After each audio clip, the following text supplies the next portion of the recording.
जैसा कि मैंने आप सभी मित्रों को बताया, पिछले कई सालों में आपने वो शब्द सुना होगा,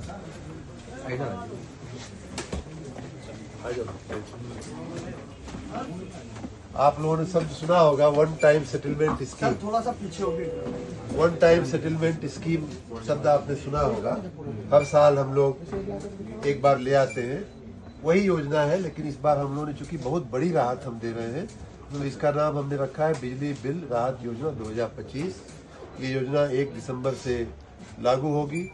जिसकी सबसे बड़ी बात यह है, पिछली योजनाओं में पहले चरण में हम 100% सरचार्ज की छूट देते थे, अगले चरण में 75 हो जाता था, अगले चरण में 50 हो जाता था। इस बार हमने कहा है कि पूरा 3 महीना 90 दिन जो सरचार्ज की जो छूट है लगभग आधी हो जाती है, तो वो छूट तो हम पूरा 90 दिन 100% देंगे। उसके साथ अगर पहली चरण में कोई रजिस्ट्रेशन करता है तो उसको 25% तक की हम लोग एक मुश्त अगर पेमेंट करता है तो 25% मूल धन में हम लोग छूट देने का किए हैं। अगले चरण में अगर करता है तो ये राहत थोड़ी घटती 20 हो जाती है, फिर तीसरे में करता है तो 15 हो जाती है।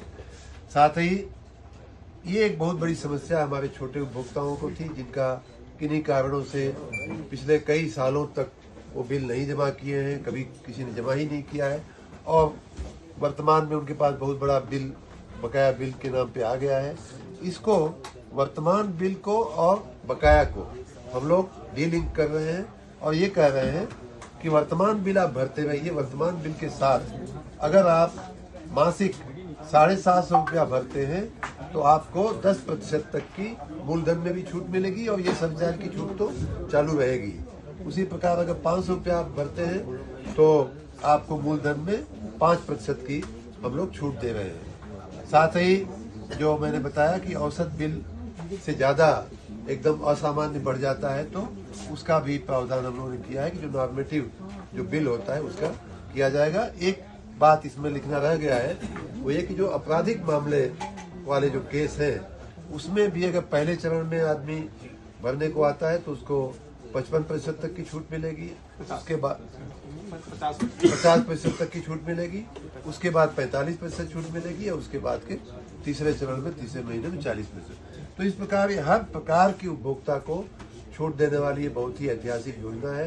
जनता इसका लाभ ले, आपके मार्फत मुझे जनता तक ये संदेश। आपराधिक मामले वाली बात रही, जो उसमें समन शुल्क वाला है उसमें भी छूट मिल जाएगी। समन शुल्क सब कुछ जोड़ करके कर निर्धारण शब्द होता है, जो असेसमेंट राशि जो असेसमेंट में छूट मिलती है, समन में छूट नहीं मिलती है, एज पर एक्ट उसमें छूट नहीं मिलती है। एक्चुअली आपराधिक मामले वाले वही रहते हैं, समन शुल्क लगा रहता है। समन शुल्क हमारा होता ही समन शुल्क बहुत छोटा होता है, असेसमेंट ज्यादा होता है, तो असेसमेंट में छूट मिल रही है, समन शुल्क तो जो है वो छोटा सा। असली जो है कर निर्धारण जो होता है